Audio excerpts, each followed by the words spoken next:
Hello বন্ধুরা, গ্রামের রান্নায় পিয়ালির সঙ্গে সকলকে স্বাগত জানাচ্ছি।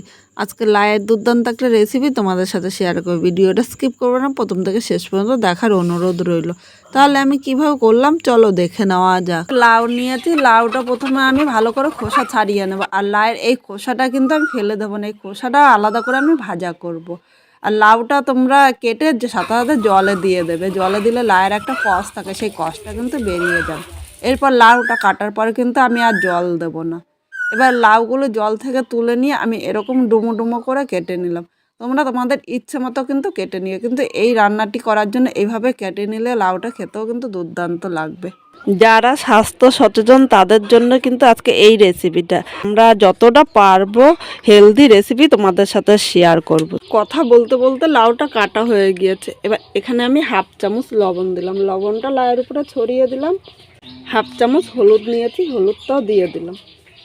চামচ কাশ্মীরি লঙ্কার গুঁড়ো নিয়েছি, এটা শুধু একটু কালারের জন্য, তোমরা ইচ্ছা করলে স্কিপ করতে পারো। সব কিছুর সাথে লাউটা মাখতে একটু অসুবিধা হবে, তাই আমি এরকম একটা পাত্র নিয়ে নিলাম। এর মধ্যে আমি লাউগুলো নিয়ে নিচ্ছি। এই পাত্রের মধ্যে লাউগুলো সব একসাথে আমি মেখে নেব। দেখো এখানে লাউগুলো একসাথে ভালো করে মেখে নিয়েছি।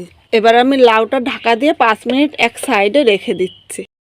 কড়াইটা বসিয়ে দিয়েছি। এবার এর মধ্যে আমি 1.5 চামচ সর্ষের তেল দিলাম। প্রথমে কিন্তু খুব বেশি তেলটা দেবো না, তেলটা একটু গরম করে নিয়েছে। এবার এখানে আমি বিউলির ডালের বড়ি নিয়েছি, প্রথমে বড়িটা আমি ভেজে নেব। বিউলির ডালের বড়ির মধ্যে কিন্তু তেল দিলে তেলটা খুব তাড়াতাড়ি টেনে নেয়, তাই এই জায়গায় বেশি তেল দেবো না, অল্প তেলেই বিউলির ডালের বড়িগুলো আমি ভাজবো। আর এখন খুব জোরে আগুন দেবো না, মিডিয়াম আগুনে আমি হালকা লাল করে ভেজে নিচ্ছি। বন্ধুরা এই বড়িটা কিন্তু আমি নিজের হাতে দিয়েছি। বড়িটা আমি হালকা লাল করে ভেজে নিয়েছি, আর এর থেকে কিন্তু বেশি ভাজবো না, বেশি ভাজলে কিন্তু খেতে ভালো লাগবে না। এবার বড়িগুলো আমি তুলে নিচ্ছি।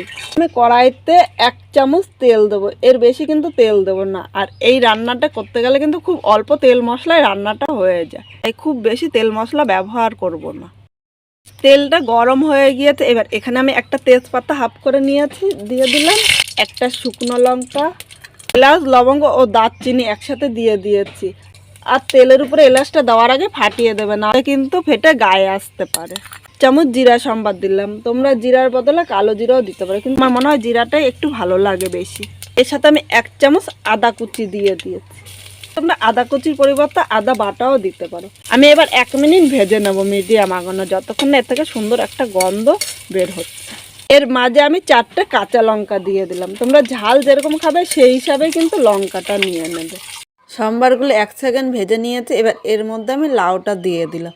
লাউয়ের মধ্যে এইভাবে লবণ, হলুদ ও লঙ্কাটা মাখিয়ে রেখেছি। আর লবণটা মাখানোতে লাউয়ের থেকে দেখো কতটা জল বেরিয়েছে। এইভাবে মেখে রাখলে কিন্তু খুব অল্প সময়ের মধ্যে এই লাউটা তোমরা রান্না করে নিতে পারবে। মশলাটা আমি লাউয়ের সাথে নেড়ে চেড়ে মিশিয়ে নিচ্ছি। আর লাউয়ের সাথে কিন্তু আগের থেকে আমি হলুদ ও লবণটা দিয়েছি, তাই এখন আলাদা করে আর লবণ ও হলুদ দেবো না। এখন লাউয়ের মধ্যে কিন্তু জোরে আগুন দিতে হবে। আমি যদি মিডিয়াম বা লোয়ে করে আগুন দিই তাহলে লাউয়ের থেকে কিন্তু অনেকটাই জল বেরিয়ে যাবে, তখন খেতে ভালো লাগবে না। তাই লাউ রান্না করার সময় কিন্তু আস্তে আগুন দেওয়া যাবে না। আর এই রান্নাটি সম্পূর্ণ আমি খুব জোরে আগুনে আমি রান্না করে নেব। এবার আমি লাউটা ঢাকা দিয়ে 4 থেকে 5 মিনিট রেখে দেবো। 5 মিনিট পর ঢাকনিটা তুলে নিয়েছি। এখানে দেখো লাউয়ের থেকে কিন্তু অনেকটা জল বেরিয়েছে, আর লাউটা কিন্তু একদম সেদ্ধ হয়ে গিয়েছে। এবার লাউটা আরেকটুখানি আমি নেড়ে চেড়ে নিলাম। এখানে আমি যে বিউলির ডালগুলো ভেজে রেখেছিলাম, ডালের বড়িটা দিয়ে দিলাম। বড়িটা এবার আমি লাউয়ের সাথে নেড়ে চেড়ে মিশিয়ে নিচ্ছি। লাউটা আমি আরও 3 মিনিট রান্না করে নেবো, তাহলে এর মধ্যে কিন্তু বড়িটা সেদ্ধ হয়ে যাবে। আর বড়ি যদি শক্ত শক্ত থাকে তখন কিন্তু খেতে ভালো লাগবে না।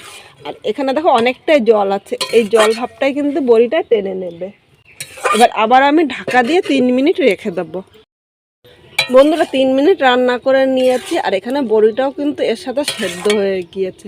এবার এখানে আমি 1 চামচ মিষ্টি দিলাম। লাউয়ের মধ্যে একটু মিষ্টি দিলে খেতে কিন্তু দুর্দান্ত লাগবে। এবার চিনিটা নেড়ে চেড়ে মিশিয়ে নিচ্ছি। 8 মিনিট আমি রান্না করে নেবো, তাহলে এর মধ্যে কিন্তু চিনিটা গলে যাবে। তোমরা এই লাউটা রান্না করার সময় অবশ্যই একটুখানি চিনি দিয়ে, চিনি না দিলে কিন্তু একটু খেতে ভালো লাগবে না।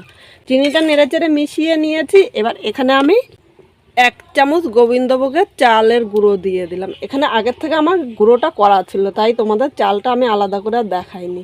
সাথে চালটা এনে গুঁড়ো করে রাখলে কিন্তু আমার রান্নার সময় অল্প টাইমে আমি রান্নাটা করে নিতে পারবো। আর এই চালের গুঁড়োটা দেওয়াতে লাউটা কিন্তু একটু মাখো মাখো হবে, খেতেও কিন্তু ভালো লাগবে। এবার চালের গুঁড়োটা আমি নেড়ে চেড়ে মিশিয়ে আরও 1 মিনিট জাল দিয়ে নেব।